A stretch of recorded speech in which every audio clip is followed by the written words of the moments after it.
Hey everyone! Alright, I wanted to talk for just a minute about resiliency of spirit, because that is something that we are learning all about here. So as you know, when we moved here, this 3.5 acres was mostly mowed grass, and of course the fence rows had trees. But we have planted, and Mother Nature has planted the rest. And one of the things we planted when we got here was a vegetable garden, which I am walking into. Now this meadow that we have out here, I'm not calling it a prairie because it's not really a prairie. We're not prairie soil here, we are forest soil. But this meadow brings us incredible, incredible, incredible joy. And so let's keep that in mind. So let's walk into the garden. And now you're probably going, girl, that doesn't look much different than the meadow out there. What's up? Well, we have decided to downsize our garden dramatically. So we started here with a 60 by 80, I believe, and we have all this fencing that was repurposed wood, just big piles of it when we moved here. And we started with many different techniques: mowing between the paths, then smothering and putting straw on the paths, and then going back to mowing. And we just found that between planting our wild areas, growing our plant nursery, and then doing this vegetable garden and doing work for money, of course. Steve is also a soil scientist, and I'm a fledgling writer, so we're working on all these pieces, and we just didn't have time to feed our spirits. And so even though all this beauty is amongst us, we couldn't even see it. We were just so busy with our task lists and our chores and our to-do, and oh my gosh, was it wearying. And so we decided just this year to cut the garden in half. And then you can see over here, Steve's built these beds up wonderfully because we're a pretty wet site, and planted the paths, the clover, and we have some little cloth tunnels that keep out our cabbage whites. And then we've just started taking to kind of densely planting and making the best use of our space.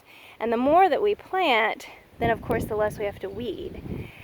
Now this was still going to be part of the garden, and we decided that that's not going to be the case anymore. We are going to move the new fence just north of those beds there and over here on the west side.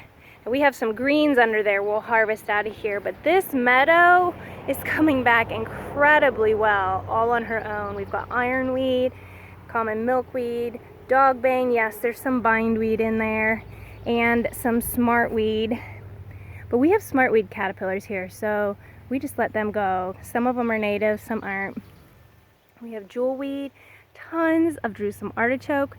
Like this is saying, oh, and over here, if you can see it, is obedient plant. This area is saying, please, just let me grow. I'm too wet to garden in. I grow yellow nutsedge like it's nobody's business, which is a native and hosts certain moths and butterflies, but is awful to garden with. So why would we fight it?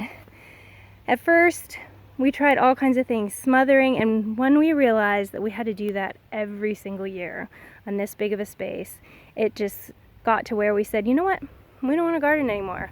But we love food, and we all have to eat, and we love to know where our food came from. So this is our new addition. That's what we're going to do. Quarter of the garden space. Our high tunnel is going to be moved to the nursery area and made into a shade tunnel. High tunnels are death traps for insects. I see a butterfly in there right now. I'm going to have to go get out. And so we are going to use, instead of that, for winter greens, we're going to use our lean-to, and we're going to put a door in the top that opens so insects who are always migrating towards the brightest sun can just find their way out. And then we will add our shade tunnel somewhere over in the nursery to allow us to propagate some of our favorite woodland plants. So that's very exciting. and is super liberating. And I just wanted to share that with you all, because to keep doing what we're doing, and for, I think it's probably true for all of you, you have to have those reserves inside of you that give inspiration and joy and wonder. And if you can't feel that anymore, you have no motivation. And at least for us, we felt ready to toss everything out the door. But by making time for our joy, which is exploring this wilderness we've created here on our land, and getting out into big tracts of wilderness in the world, we find our spirits are resilient again, they're joyful, they're wonder-filled, and we feel like we can do anything. We are in this to help the world and love our life, both those things. So make those choices for yourself. You know what's best for you, but make sure that your spirit is happy. Otherwise, nothing else matters.